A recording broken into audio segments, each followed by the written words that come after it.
সাধারণত মেয়েরা কিন্তু মায়ের কাছেই রান্নার শিখনটা শিখে থাকে।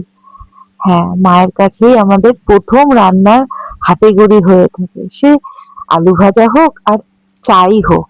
তো আজকেও কিন্তু আমি আমার মায়ের কাছ থেকেই শেখা একটা রেসিপি তোমাদের সঙ্গে শেয়ার করছি।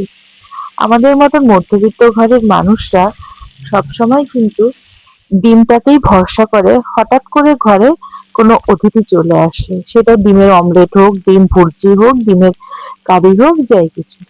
আজকেও কিন্তু আমি ডিমেরই একটা রেসিপি করেছিলাম, সেটা ছিল মাছের ডিম।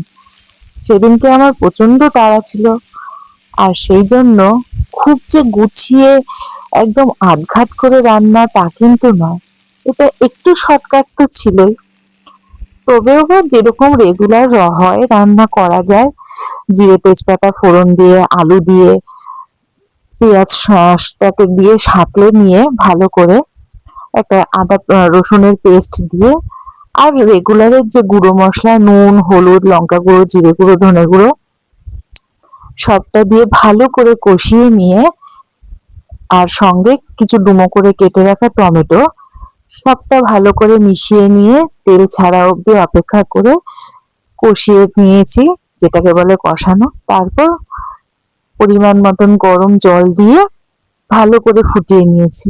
একটু ফুটে আসলে তারপরে মাছের ডিমের বড়াগুলোকেও দিয়ে দেওয়া হয়েছিল, দিয়ে দিয়েছিলাম এবং ভালো করে ফুটতে দিয়েছিলাম কিছুক্ষণের জন্য, যাতে কিনা ভালো করে এই যে মশলাটা যে কষিয়েছি তার স্বাদ এবং সমস্তটা যেন ভালো করে ডিমের সাথে মিলেমিশে যায়। তো ভালো মতন ফুটেও গেল। ফোটার পরে এতটাই তাড়া ছিল, খেয়ালই করিনি গরম মশলা গুঁড়োটা যে ছিল না, তাই তোমাদেরকে দেখিয়েই দিলাম যে গোটা গরম মশলাই কিন্তু আমি দিয়েছিলাম, এবং ভালো করে ফুটে উঠলে নামিয়ে নিয়েছি। আর এটা কিন্তু ভাত, রুটি এবং চাইলে পরোটার সঙ্গেও করা খাওয়া যায়।